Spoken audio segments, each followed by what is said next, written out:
All right, mate. MATIC here. Yeah, I don't really like MATIC at the moment.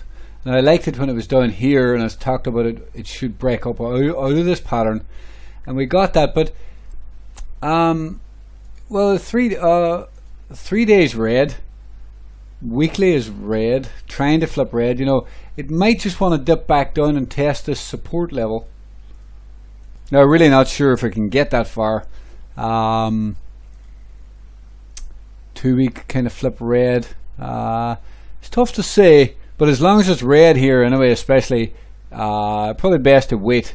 You know, if it starts flipping green again, but you know, it's had 3 2-week candles, 3 green 2-week candles in a row, and it may just need that pullback and that dip.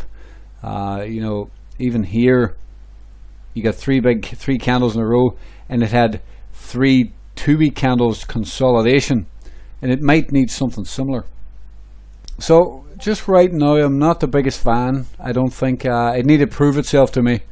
You know, on the smaller 3-day time frame, we have created a bit of a range, just kind of in here, and usually price kind of likes to chop there, but it, you know, I wouldn't be surprised if it got some downside before working its way back up, because this is quite a large move to the upside, and it might need to just consolidate and form that flag pattern, a little bit like here.